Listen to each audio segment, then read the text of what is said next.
चलिए आज की वीडियो में हम लोग देखेंगे फोटो रेस्पायरेशन और C2 साइकिल। लोग नेक्स्ट क्लास में पढ़े थे रूबिस्को एक एंजाइम होता है जो मीजोफिल सेल में पाया जाता है, C3 प्लांट में मीजोफिल सेल में। तो रूबिस्को का नाम ही है रूबिस्को राइबुलोज 1,5-बिसफॉस्फेट, राइबुलोज 1,5-बिसफॉस्फेट, जिसमें एबिलिटी होती है कि वो कार्बन डाइऑक्साइड और ऑक्सीजन के साथ दोनों के साथ बंधन बना सकता है। तो कार्बन डाइऑक्साइड अगर ज़्यादा मात्रा में है, ऐसे तो वो कार्बन डाइऑक्साइड के प्रति ज़्यादा एफिनिटी शो करता है, उसका ज़्यादा लगाव किसके है, कार्बन डाइऑक्साइड के प्रति रहता है। तो कार्बन डाइऑक्साइड के साथ बाइंड करता है तो ग्लूकोज का निर्माण बनाएगा, ग्लूकोज का निर्माण करेगा। लेकिन अगर वातावरण में ऑक्सीजन ज़्यादा उपलब्ध है तो ऑक्सीजन के साथ कंबाइन करके वो एक मॉलिक्यूल बनाता है फॉस्फोग्लिसरिक एसिड का और एक मॉलिक्यूल बनाता है फॉस्फोग्लाइकोलेट का। इसी प्रक्रिया को हम लोग फोटो रेस्पायरेशन कहते हैं, है ना। रूबिस्को मेन यहाँ एंजाइम है रूबिस्को। रूबिस्को के पास दोनों एबिलिटी है ना, दोनों से बंधन बनाने का क्षमता है। कार्बन डाइऑक्साइड के साथ भी बना सकता है और ऑक्सीजन के साथ भी बना सकता है। तो डिपेंड करता है कि वातावरण में क्या उपलब्ध है ज़्यादा। हालांकि एफिनिटी ज़्यादा कार्बन डाइऑक्साइड के प्रति ही दिखाता है रूबिस्को एंजाइम, लेकिन अगर प्लांट के इर्द गिर्द आसपास ऑक्सीजन की मात्रा ज़्यादा है तो यकीनन पत्तियों में ऑक्सीजन की मात्रा ज़्यादा होगी और वो ऑक्सीजन से बाइंड करके एक मॉलिक्यूल फॉस्फोग्लिसरिक एसिड और एक मॉलिक्यूल बनाएगा फॉस्फोग्लाइकोलेट का। तो परिभाषा के द्वारा देखते हैं, फोटो रेस्पायरेशन इसको कहते हैं, फोटो रेस्पायरेशन। और C2 साइकिल या इसको कह देते हैं फॉस्फोग्लाइकोलेट साइकिल भी कह देते हैं।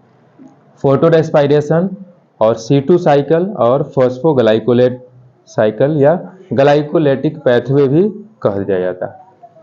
When there is higher concentration of O2 near plant, जब किसी पादप के करीब ऑक्सीजन की मात्रा ज़्यादा होगी, RUBP combines with O2 to form a molecule of phosphoglyceric acid and a molecule of phosphoglycolate। जब पेड़ पौधों के नज़दीक ऑक्सीजन ज़्यादा उपलब्ध होगा, और ये जनरली इक्वेटर रीजन में होता है ना, जहाँ पर ऑक्सीजन की मात्रा ज़्यादा उपलब्ध होगी, तो वहाँ पर यह चांस होता है कि RUBP कार्बन डाइऑक्साइड के साथ न बंधन बना करके ऑक्सीजन के साथ बंधन बना ले, और उससे क्या होता है, एक 3 कार्बन का कंपाउंड बनता है फॉस्फोग्लिसरिक एसिड और 2 कार्बन का कंपाउंड बनता है फॉस्फोग्लाइकोलेट, है ना। उस सेंस में क्या बनता था, जब कार्बन डाइऑक्साइड से बंधन बनाता था, दो मॉलिक्यूल बनता था फॉस्फोग्लिसरिक एसिड का, है ना। यहाँ 5 कार्बन का होता है RUBP और ऑक्सीजन में तो है नहीं कार्बन, तो 5 कार्बन है तो 3 कार्बन यहाँ आ गया और 2 कार्बन यहाँ है। तो इसमें देखते हैं हम लोग, इट इज़ वेस्टफुल प्रोसेस, यह बेकार की प्रक्रिया है, अनुपयोगी है, इससे कोई उपयोग नहीं होता, कोई फायदा नहीं है इससे। क्यों? Because in this process neither ATP, NADPH nor sugar is formed. इस 3 कार्बन से शुगर का निर्माण नहीं हो सकता है ना। 6 कार्बन C3 साइकिल में हम लोग पढ़े थे कि 6 कार्बन बनता है, जिससे RUBP फिर से निकल जाता है रिएक्शन से बाहर और एक कार्बन जुड़ करके 6 बार वो चक्र चलता है तो ग्लूकोज का निर्माण होता है। लेकिन यहाँ पर ग्लूकोज का निर्माण भी नहीं होता है। In this process neither ATP, NADPH nor sugar is formed. ना तो इस प्रक्रिया में ATP का निर्माण होता है, ना NADPH का निर्माण होता है और ना ही शुगर का निर्माण होता है। उल्टे इसमें क्या होता है, कार्बन डाइऑक्साइड ही रिलीज हो जाता है और एक ATP लग ही जाता है, तो कुछ बना भी नहीं और ऊपर एक्स्ट्रा लग ही गया एक ATP, है ना, रिएक्शन में, और CO2 ही रिलीज होता है। तो इसलिए इसको वेस्टफुल प्रोसेस कहते हैं। C4 plant lack photo respiration. C4 पादप में ये फोटो रेस्पायरेशन नहीं पाया जाता है। क्योंकि वहाँ पर प्राइमरी एक्सेप्टर जो है CO2 का कौन है, फॉस्फोइनॉल पायरुवेट है। प्राइमरी एक्सेप्टर वहाँ पर फॉस्फोइनॉल पायरुवेट, वहाँ पर मीजोफिल सेल और बंडल सेल में बटा होता है ना। वहाँ पर डाइमॉर्फिक क्लोरोप्लास्ट, दो प्रकार के क्लोरोप्लास्ट पाए जाते हैं। एक क्लोरोप्लास्ट पाया जाता है बंडल सीध में, एक क्लोरोप्लास्ट पाया जाता है मीजोफिल सेल में। तो अलग अलग प्रकार का है। तो वहाँ पर जो फॉस्फोइनॉल पायरुवेट है वहाँ पर उससे बंधन बना करके कार्बन डाइऑक्साइड से ऑक्सैलो एसिटिक एसिड बनाता है, 4 कार्बन का कंपाउंड, और वो ऑक्सैलिक एसिड बदल जाता है मैलिक एसिड में। और फिर वो मैलिक एसिड टूट जाता है बंडल सीध में जाकर के 3 कार्बन के कंपाउंड 3 फॉस्फोग्लिसरिक एसिड में और 1 CO2 में, है ना। तो वहाँ पर CO2 की मात्रा तो बहुत ज़्यादा है, कोई चांस ही नहीं वहाँ पर ऑक्सीजन भरने का, है ना। वो तो सेल के अंदर वो प्रक्रिया हो रही है। दूसरे चूंकि वो अलग एनाटॉमी है तो वहाँ पर ऑक्सीजन जो है डायरेक्टली अंदर प्रवेश नहीं कर सकता है। बंडल सीध सेल में डायरेक्टली ऑक्सीजन नहीं इंटर कर सकता है। वहाँ पर कार्बन डाइऑक्साइड जो आया है वो मैलिक एसिड के टूटने से आया है। तो सिर्फ कार्बन डाइऑक्साइड की बहुत ज़्यादा मात्रा होती है वहाँ पर। इस प्रकार से C4 प्लांट में फोटो रेस्पायरेशन नहीं होता। तो होता किस में है फोटो रेस्पायरेशन? C3 प्लांट में होता है। हर हमेशा नहीं होगा, जब ज़्यादा ऑक्सीजन जो उपलब्ध होगा तो वहाँ पर फोटो रेस्पायरेशन होता है ना। वेट एरिया में जहाँ पर भींगा भींगा सा होगा, ज़्यादा शुष्क मौसम होगा, वहाँ पर होगा, है ना। चलिए अब देखते हैं factor affecting the rate of photosynthesis. प्रकाश संश्लेषण की प्रक्रिया के दर को प्रभावित करने वाले कारक क्या क्या होते हैं। तो इसमें यह है प्रकाश संश्लेषण, ये सब प्रकाश संश्लेषण में जरूरी होता है, आवश्यक तत्व है प्रकाश संश्लेषण के लिए। लाइट, है ना, CO2, वाटर, टेम्परेचर इसमें नहीं है। Light, CO2, water, chlorophyll. तो कुछ इसका इंटरनल फैक्टर होता है, जैसे क्लोरोफिल वगैरह। अगर क्लोरोफिल लॉस हो गया किसी कारण से तो प्रकाश संश्लेषण कम होगा, है ना, रेट कम हो जाएगा। इंट्रिंसिक फैक्टर यानी आंतरिक कारण जो है उसका। लेकिन बाहरी फैक्टर क्या होगा? लाइट, अगर लाइट नहीं दिया जाए पेड़ पौधे को तो प्रकाश संश्लेषण नहीं होगा। CO2 नहीं दिया जाए तो प्रकाश संश्लेषण नहीं होगा। वाटर अगर नहीं दिया जाए तो प्रकाश संश्लेषण प्रभावित होगा। तो एक लॉ है, उसको बताने के लिए लॉ ऑफ लिमिटिंग फैक्टर, सीमित कारक का नियम। इसके अनुसार अगर कोई रिएक्शन कई कारकों से प्रभावित होता है, कई कारकों से, ये सब कारक है प्रकाश संश्लेषण को करवाने वाला, कई कारकों से प्रभावित होता है तो उसका दर जो है उस कारक के द्वारा निर्धारित होगा जो सबसे कम मात्रा में उपस्थित होगा, जो सबसे कम मात्रा में उपस्थित होगा। जैसे लाइट, टेम्परेचर, CO2 सब खूब अच्छे मात्रा में मिल रहा है प्रकाश को, लेकिन वाटर की कमी है तो इससे प्रकाश संश्लेषण पर प्रभाव होगा, है ना, प्रभावित होगा, प्रकाश संश्लेषण नहीं होगा। मान लीजिए कि वाटर भी मिल रहा है पौधे को, CO2 भी मिल रहा है और टेम्परेचर भी मिल रहा है, लेकिन लाइट नहीं मिल रहा है तो क्या प्रकाश संश्लेषण होगा? नहीं होगा। तो इसमें क्या, कौन प्रकाश संश्लेषण को रोक रहा है? लाइट के कारण रोक रहा है ना। तो कई फैक्टर अगर किसी रिएक्शन को प्रभावित करते हैं तो वहां पर उसका दर जो है, जो फैक्टर सबसे कम मात्रा में उपस्थित होगा उसके द्वारा प्रभावित होता है। यही कहता है लॉ ऑफ लिमिटिंग फैक्टर। तो रेट ऑफ फोटोसिंथेसिस, प्रकाश संश्लेषण के दर को प्रभावित करने वाले कारक हैं लाइट, टेम्परेचर, CO2 और वाटर। तो पहला इसमें light.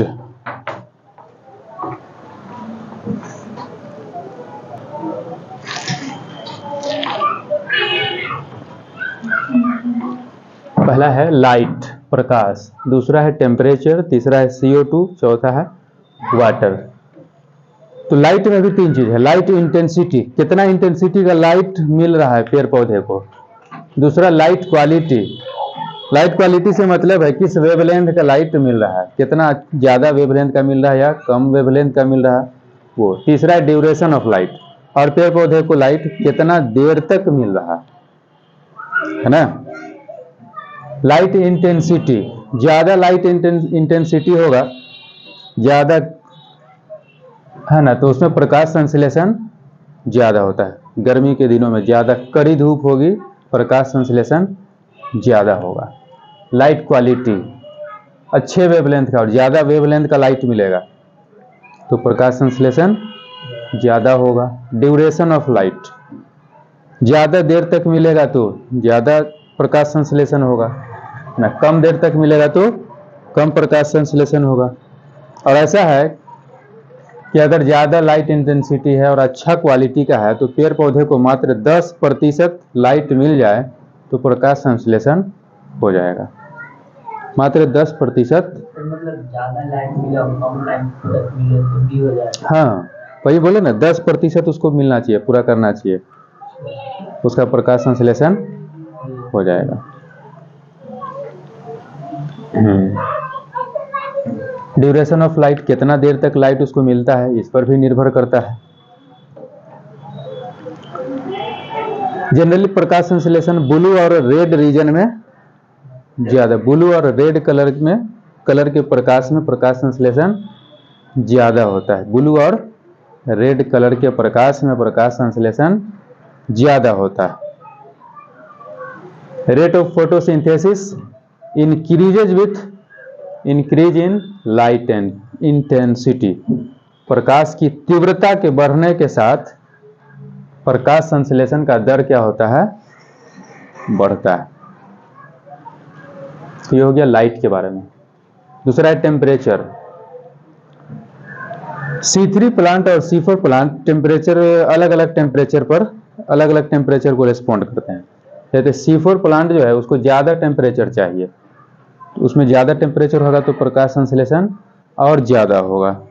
C4 plant needs higher temperature, 30 से 35 डिग्री सेल्सियस पर ये ऑप्टिमम माना जाता है। उसको ज़्यादा टेम्परेचर मिलेगा तो ज़्यादा प्रकाश संश्लेषण होगा। जबकि C3 प्लांट, इसको कम टेम्परेचर की जरूरत पड़ती है ना, ये ठंडे क्षेत्र में पाया जाता है, जैसे 20 से 25 डिग्री सेल्सियस। तो यहाँ पर C4 प्लांट और C3 प्लांट में टेम्परेचर की अलग अलग रिक्वायरमेंट है। C4 प्लांट को ज़्यादा टेम्परेचर चाहिए और C3 प्लांट को कम टेम्परेचर चाहिए, तो प्रभावित कर रहा है प्रकाश संश्लेषण को, है ना। उसी प्रकार से तीसरा है CO2।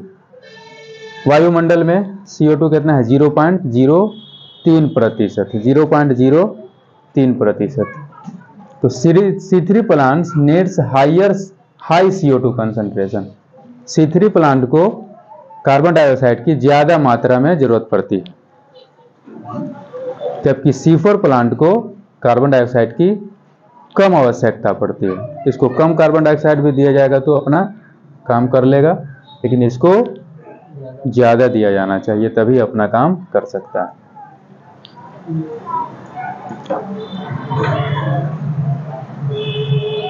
बहुत सारे ऐसे C3 प्लांट है जिसको ग्रीन हाउस घर बना करके उसमें उपजाया जाता है CO2 की मात्रा बढ़ाने के लिए, ताकि प्रकाश संश्लेषण खूब होगा। बेल पेपर वगैरह ये सब कुछ प्लांट है, उसको सब्जियां वगैरह उसमें उगाई जाती है। एक प्लास्टिक से ऐसा घिरा हुआ क्षेत्र होता है, देखा होगा कहीं, है ना, पूरी तरह से वो समझो कि पैक हो जाता है। इस प्रकार से खूब अंदर कार्बन डाइऑक्साइड बन जाता है, तो कार्बन डाइऑक्साइड ज़्यादा बनेगा, प्रकाश संश्लेषण ज़्यादा होगा। टेम्परेचर है, सब उपलब्ध है उस प्रकार से, तो ज़्यादा उसकी उत्पादकता बढ़ती है। सब्जी वगैरह ये सब हमको जल्दी जल्दी चाहिए, कम समय में ज़्यादा उत्पादन कर सके, बढ़ती हुई जनसंख्या को पूरा करने के लिए, है ना, उसके रिक्वायरमेंट को पूरा करने के लिए। तो ये याद रखना है कि C4 प्लांट में ज़्यादा टेम्परेचर और C4 प्लांट में CO2 कम चाहिए। ये दोनों का उल्टा है एकदम। C4 प्लांट में ज़्यादा टेम्परेचर चाहिए, C3 प्लांट में CO2 ज़्यादा चाहिए, है ना। उसका उदाहरण वगैरह सब बताए हुए हैं C4 प्लांट और C3 प्लांट के बारे में। चलिए अगला है वाटर। वाटर भी प्रभावित करता है। Water indirectly affects rate of photosynthesis. पानी जो है, जल, परोक्ष रूप से, डायरेक्टली नहीं इनडायरेक्टली प्रभावित करता है प्रकाश संश्लेषण को। Due to lack of water, पानी की कमी से विल्टिंग अकर्स इन लीफ, पत्तियों का विल्टिंग होता है। विल्टिंग क्या होता है? पत्तियों का सिकुड़ना विल्टिंग कहलाता है। Leaf which causes closing of stomata, hence photosynthesis stops. पानी की कमी होगी, पत्तियां सिकुड़ने लगती है, पत्तियां सिकुड़ेगी, स्टोमाटा बंद हो जाएगा। स्टोमाटा बंद होगा, कार्बन डाइऑक्साइड अंदर नहीं जा पाएगा, प्रकाश संश्लेषण की प्रक्रिया रुक जाएगी। तो ये हुआ हमारा प्रकाश संश्लेषण को प्रभावित करने वाले कारक, है ना, लाइट, टेम्परेचर, CO2, वाटर। अब हम लोग देखते हैं differentiate C3 and C4 plant. C3 और C4 प्लांट में क्या अंतर है? प्रीवियस नॉलेज से हम लोग इसको देखेंगे, सारा चीज पढ़ा हुआ है, बस अरेंज करना। C3 प्लांट में प्राइमरी, यहां पर लिखे हैं primary CO2 acceptor C3 plant और C4 प्लांट। तो C3 प्लांट में प्राइमरी CO2 एक्सेप्टर, CO2 को लेने वाला, ग्रहण करने वाला कौन था? RUBP, ribulose 1,5,20 phosphate. C4 plant में कौन था? मीजोफिल सेल में फॉस्फोइनोल पायरुवेट, वहां भी RUBP, लेकिन RUBP वहां पर किसमें था? बंडल शीथ सेल में था, है ना। तो इसका प्राइमरी एक्सेप्टर क्या है? CO2 C3 प्लांट में RUBP और इसमें फॉस्फोइनोल पायरुवेट, ये सब डिफरेंस है। फर्स्ट स्टेबल प्रोडक्ट, अस्थायी प्रोडक्ट उत्पाद क्या बनता है इसमें?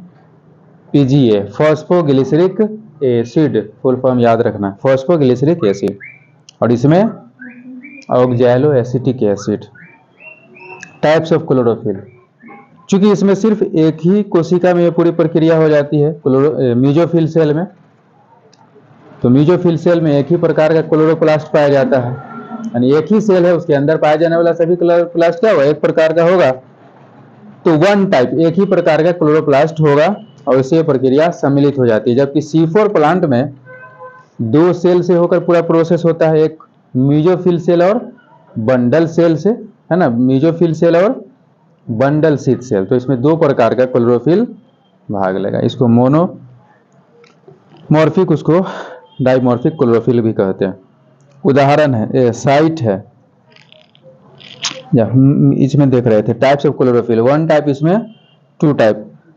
और C3 प्लांट यहाँ पर, हालांकि C3 साइकिल यहाँ पर किसमें होता है? मीजोफिल सेल में, और C4 साइकिल कहाँ होता है? मीजोफिल और बंडल शीथ सेल में होता है। साइट हो गया, इसका उदाहरण क्या है? वीट, राइस, मैंगो इत्यादि, जो हम लोग इर्द गिर्द देखते हैं अपने ज्यादातर, वो C3 प्लांट है। गेहूं, चावल, गन्ना वगैरह। और इसका उदाहरण है C4 प्लांट का मेज, मकई, शुगर केन, गन्ना, सोरगम, जवार। सोरगम मतलब होता है जवार। एक और इसमें बहुत इंपॉर्टेंट अंतर है, बताओ तो।